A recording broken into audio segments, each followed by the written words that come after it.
Hello everybody, my name is Rabbi Aaron Kleinman, Chaplain Corps, United States Navy, and welcome to Preparing the Shabbat Experience. So, there are two aspects, two mitzvahs, two obligations on Shabbat. We're enjoined to Zachor, to remember the Shabbat and make it holy, and Shamor, to guard the Shabbat and make it holy. Our Friday night experiences at home are first and foremost about Zachor, remembering the Shabbat and making it holy. And this is what we're going to focus on for this class. So, what do Jews do on Shabbat?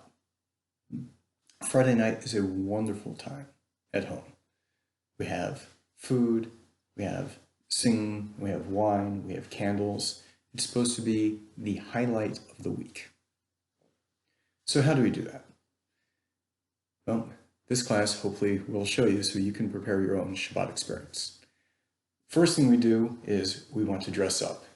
This is my home Shabbat uniform. When I'm underway, when I'm in the field, I try and wear a clean uniform. If it's appropriate to wear a dress uniform, I do. At home, I wear something like this. A nice suit, nice hat, nice tie. Some of the fancier clothes I own, definitely dressing more nicely than I do during the week. Everything we do for Shabbat should be a little nicer than the way we do it for the week. The very next thing we're going to do is light candles. Now, a few caveats before we get to the candle lighting. One, throughout this series, when I'm going to make a blessing, if it's not actually a blessing on something I'm going to do, but something I'm demonstrating, there's going to be a difference. God's names are very holy, and we use several names of God in Jewish liturgy.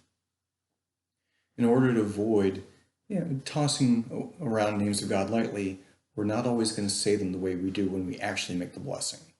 So, for example, most blessings in Judaism will start with either the following formulation.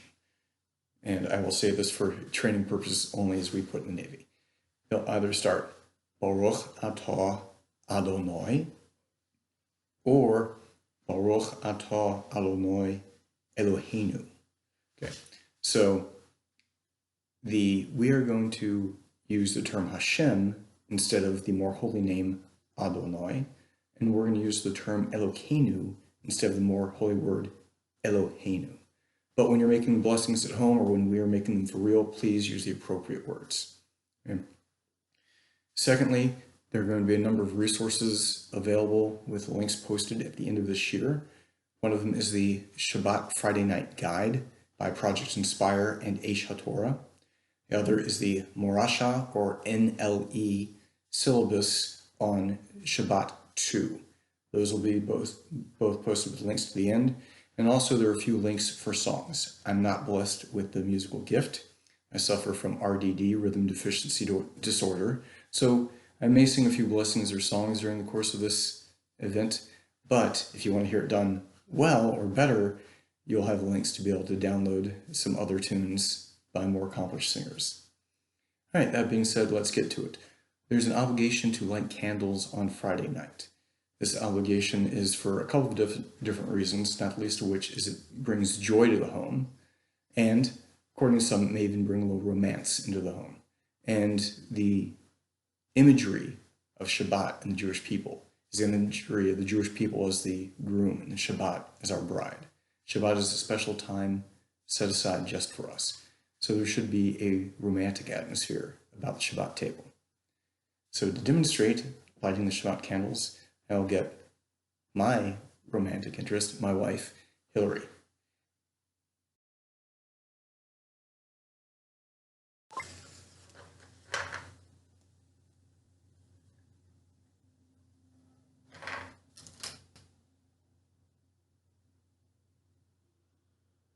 Baruch atah Hashem Elokeinu melech haolam asher kiddushanu b'mitzvotav v'tzivanu b'ahat v'kner shel Shabbat. Shabbat Shalom. Thank you, Hillary, for blessing the candles and lighting the candles for us. Okay, so up next, we welcome our guests. There are always guests in a Jewish home on Shabbat because the Talmud teaches us that two angels follow us home or join us at home every Shabbat. An angel of blessing, an angel of curse. If the table is prepared, the meal is ready, the candles are lit, and there's harmony in the home, and there's purpose and unity in the home, the angel of blessing blesses the family and says, may next Shabbat be just like this one. If, however, the table's not set, the food's not ready, the candles aren't lit, there's discord, disharmony, disunity, and heaven forbid, hate and discontent in the house, then the angel of curse curses that family and says, may next Shabbat be just like this one. And the angel of blessing must affirm that curse and say, Amen. But regardless of whether, God willing, we get a blessing or heaven forbid the other, these are angels of God. They're Malachei Hashares, ministering angels. And we say, Shalom Aleichem, peace be upon you. We say, Boachem l'shalom, come in peace. We say, Barachuni l'shalom, bless me with peace. And we send them on their way and say, Tzetzchen l'shalom, go towards peace. There are several tunes for Shalom Aleichem. I will sing the one that we tend to use at our family. Again, there are recordings of professional singers in the resources at the end. So, Shalom Aleichem goes something like this. Shalom Aleichem, Malachei HaShabbos, Malachei Elyon, Melech Malachei HaMelachim, HaKadosh Baruch Hu. Shalom Aleichem, Malachei HaShabbos, Malachei Elyon, Melech Malachei HaMelachim, HaKadosh Baruch Hu. Shalom Aleichem, Malachei HaShabbos, Malachei Elyon, Melech Malachei HaMelachim, HaKadosh Baruch Hu. Come in peace. Boachem l'shalom, Malachei Shalom, Malachei Elyon, Melech Malachei HaMelachim, HaKadosh Baruch Hu. Boachem l'shalom, Malachei Shalom, Malachei Elyon, Melech Malachei HaMelachim, HaKadosh Baruch Hu. Boachem l'shalom, Malachei Shalom, Malachei Elyon, Melech Malachei HaMelachim, HaKadosh Baruch Hu. Bless me with peace. Baruch Hu l'shalom, Malachei Shalom, Malachei Elyon, Melech Malachei HaMelachim, Kadosh Baruch Hu. Baruch Hu l'shalom, Malachei Shalom, Malachei Elyon, Melech Malachei HaMelachim, HaKadosh Baruch Hu. Baruch Hu l'shalom, Malachei HaShalom, Malachei Elyon, Melech Malachei HaMelachim, HaKadosh Baruch Hu. Go towards peace. Tzetzchen l'shalom, Malachei Shalom, Malachei Elyon, Melech Malachei HaMelachim, HaKadosh Baruch Hu. Tzetzchen l'shalom, Malachei Shalom, Malachei Elyon, Melech Malachei HaMelachim, HaKadosh Baruch Hu. Tzetzchen l'shalom, Malachei HaShalom, Malachei Elyon, Melech Malachei HaMelachim, HaKadosh Baruch Hu.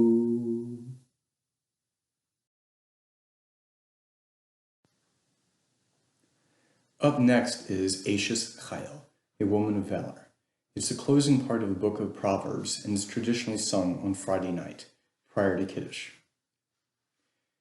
It was written by King Solomon. There's a tradition that it was Avraham Avinu, our patriarch Abraham's eulogy of Sarah Imanu, of our matriarch Sarah. It's explained as being about the Torah. It's explained as being about the Shekhinah, that aspect of God's presence that we can experience in this world, and which is always feminine. On a very simple level, though, it's a tribute to that foundation of a Jewish home, the Jewish wife.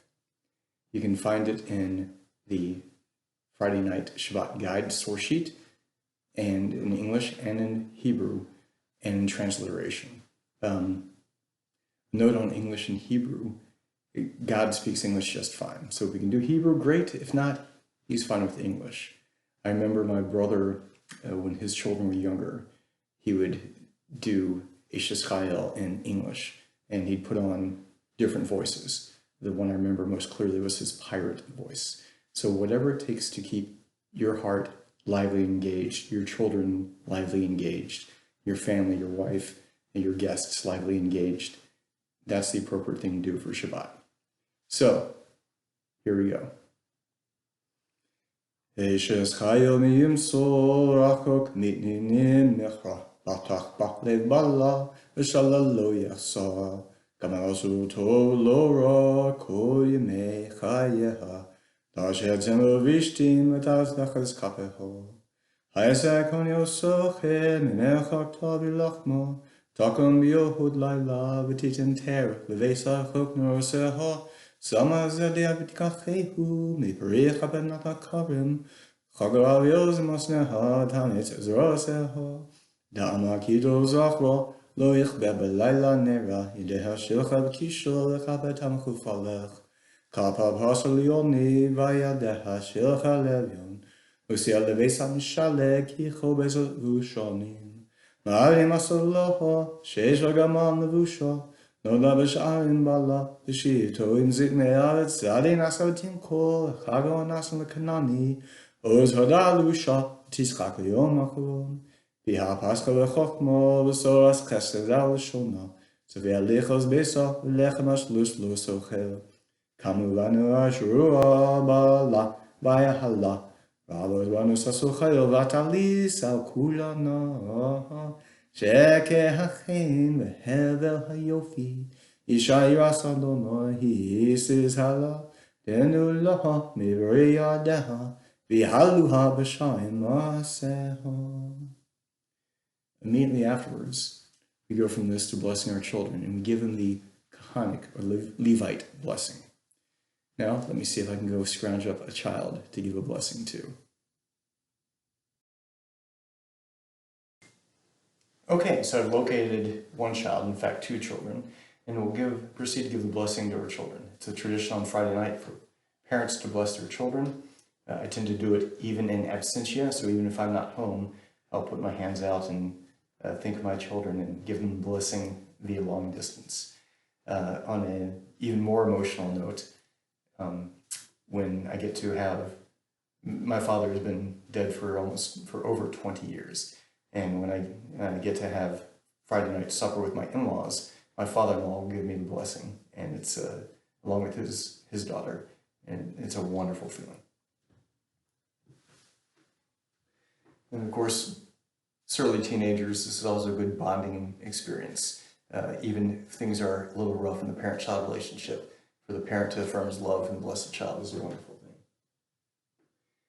Yesimach Elohim ke'Ephraim v'Manasseh.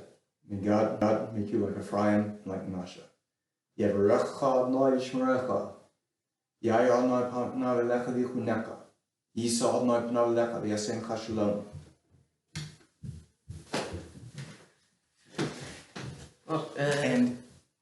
And if you're blessed to have a daughter as well, then you have a slightly different blessing to our daughters.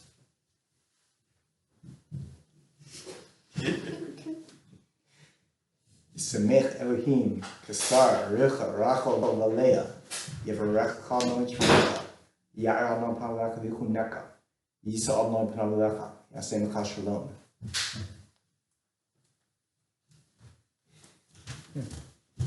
So we bless our sons. They should be like the children of Yosef, Hatzadik, the next youngest son of our forefather Jacob. Ephraim and Manasseh grew up in Egypt. They grew up in exile. And because of their strength, maintained their Jewish heritage, even in a foreign environment. That's one of the reasons given that we bless our sons like them. Also, the book of Genesis can be seen as the book of sibling rivalry. Right? You often see a younger son elevated above the older son, and it leads to everything from murder in the case of Cain and Abel to a faked murder in the case of Yosef and his brothers. But with Ephraim and Manasseh, where Manasseh was actually the older brother and Ephraim gets elevated over him, there's no recorded dispute. Their relationship appears to be the same after as it was before. And that is something to bless our sons with. Our daughters, we bless them to be like our matriarchs, like Sarah, Rivka, Rachel, and Leah. Sarah, Rebecca, Rachel, and Leah. Hard to imagine greater people for our daughters to turn out like. and we move on to Kiddush.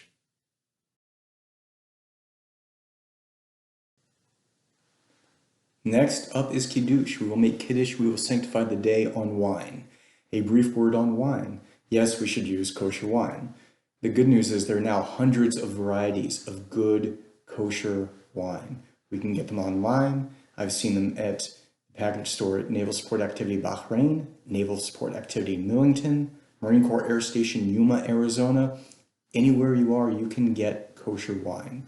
So please, whenever possible, not just grape juice, but wine. Yes, there are people who should not drink wine at all in any quantities. Please don't use kosher grape juice. There are a couple of brands out there for that. But for those who can, wine brings joy to the heart of man, and we should sanctify the day on something that brings joy. I'm not particularly a fan of heavy Malaga, but if you happen to care for the taste of nostalgia and cough syrup, please feel free. My motto is Shabbat is too short to drink bad wine. So we fill our glass with a cup of good kosher wine, and we recite. And it was evening, and it was morning, the sixth day. And the heavens and the earth and all their legions were completed. And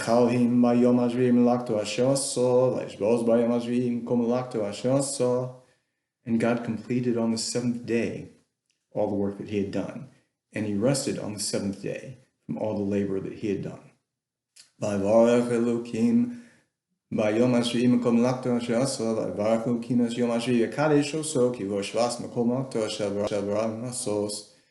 And God blessed the seventh day, and he made it holy. For on the seventh day he rested from all the work that God had done. Celebrate with your permission. You are the source of all blessing, God, our God, ruler of the universe, who created the fruit of the vine. You're the source of all blessing, our God, ruler of the universe, who made us holy with your command, with his commandments, and you desired us. And you made the Shabbat holy with love and with desire. You caused us to inherit it. A remembrance of the acts of creation. For it's the day that's first amongst those called holy. A remembrance of the going out of Egypt. For us you've chosen, and us you made holy from all the nations. And the holy Shabbat with love you have desired to give us as inheritance. You are the source of all blessing, God, who sanctifies the Sabbath.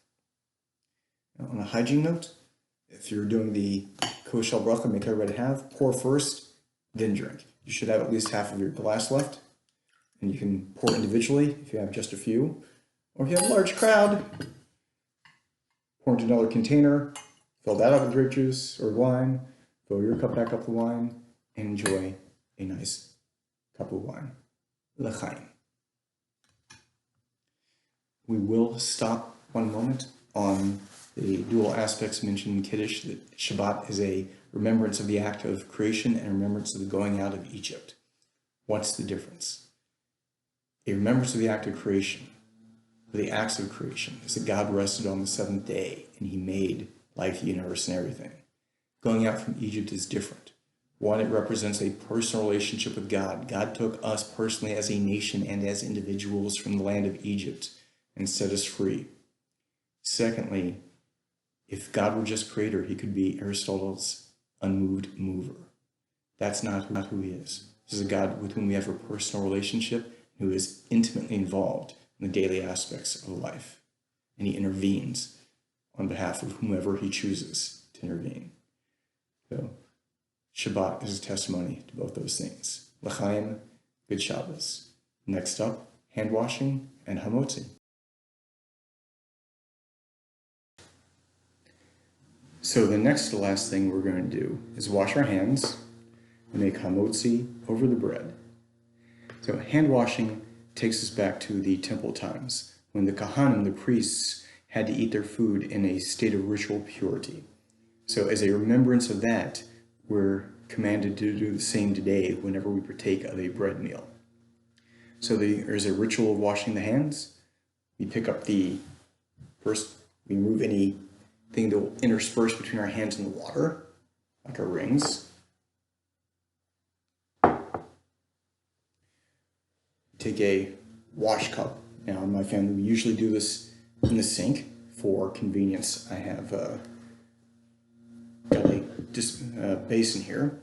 We're going to pick the cup up with our right hand, transfer it to our left, pour 2 or 3 times over the right, 2 or 3 times over the left. Different people have different customs. We wash with a hand towel, or dry with a hand towel. Once our hands are dry, we'll make a blessing. Blessed are you, Lord our God, ruler of the universe, who has commanded us, or made us holy with his commandments, and has commanded us in literally lifting up, but what it means is washing the hands. From that point to the time we make the hamotzi blessing over the bread, we're going to be silent, because the hand washing is preparatory for the eating of the bread. So, a few things on the bread. First, many people have the custom to take their challah knife and make a little incision in the bread before they cut, because it shows the importance of the mitzvah. They'll make the incision first, make the blessing, and then minimize the time between cutting through the bread and eating. There's a tradition to take from not an end piece, from somewhere in the center of the bread, because it's considered a more important piece. Many people will take their bread and dip it in salt.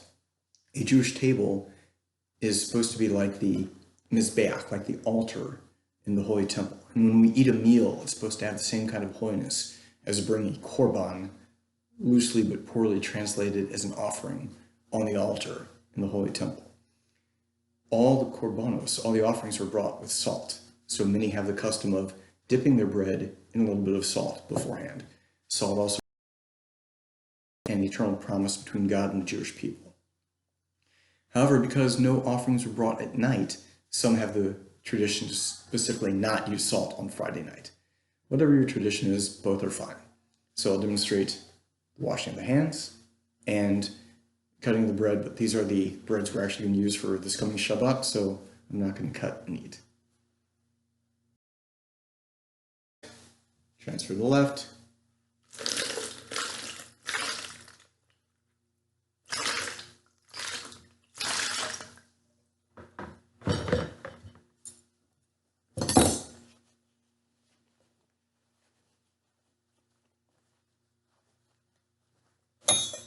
Baruch atah Hashem Elokeinu melech haolam asher kiddushanu mitzvosav v'tzivanu al netilas yadayim.